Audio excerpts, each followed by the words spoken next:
Penetapan tersangka Arsin bin Asib, Kepala Desa Kohot, disambut baik warga setempat. Meski demikian, warga mendesak polisi untuk menahan tersangka karena khawatir kabur dan menghilangkan barang bukti.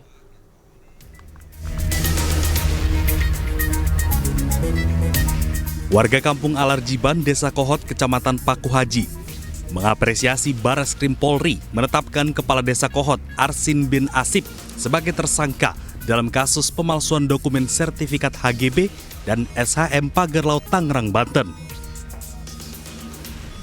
Penetapan ini dianggap mewakili rasa sakit hati warga Kohot akibat ulah tersangka yang merugikan nelayan dan masyarakat pesisir.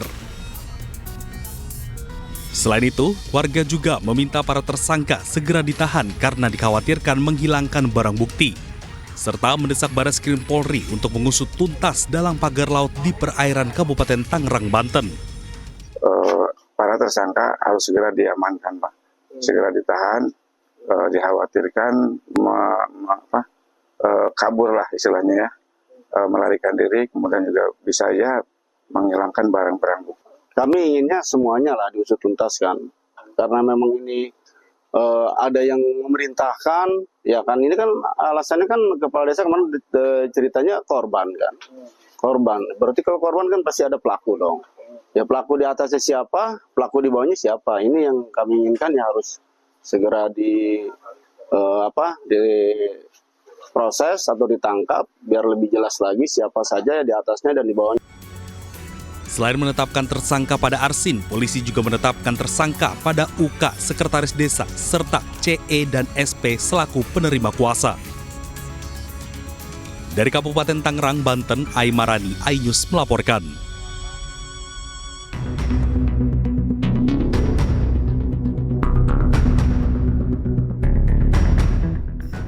Kepala Desa Kohot, Arsin bin Asib, ditetapkan sebagai tersangka kasus pemalsuan dokumen sertifikat HGB dan SHM Pagar Laut Tangerang, Banten. Selain Kades Kohot, polisi juga menetapkan 3 orang lainnya, termasuk Sekdes Kohot. Para tersangka telah dicegah bepergian ke luar negeri. Saudara A selaku Kades Kohot, Saudara UK selaku Sekdes Kohot, Saudara SP selaku penerima kuasa, dan Saudara CE selaku penerima kuasa telah kita tetapkan sebagai tersangka. Dalam kasus Pagar Laut, masyarakat anti korupsi telah melaporkan adanya dugaan korupsi ke Kejaksaan Agung.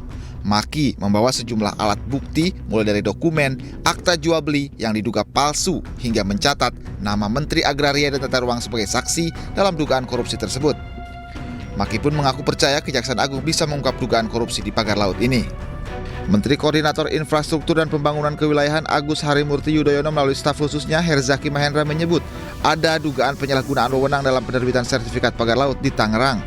Menko AHY mendorong agar dilakukan investigasi dan hasilnya disampaikan ke publik. Mantan Menko Polhukam sekaligus pakar hukum tata negara Mahfud MD meminta para menteri yang terseret perkara Pagar Laut di Tangerang, Banten tidak takut untuk mengungkap dalang di balik kasus ini. Menurut Mahfud, pihak yang bertanggung jawab secara pidana adalah pejabat yang menerima delegasi wewenang penerbitan sertifikat Pagar Laut. Selain dugaan pidana korupsi, Pagar Laut juga dinilai telah merusak lingkungan. Lalu apakah tersangka Pagar Laut akan berhenti di Kades Kohot? Tim Liputan iNews melaporkan.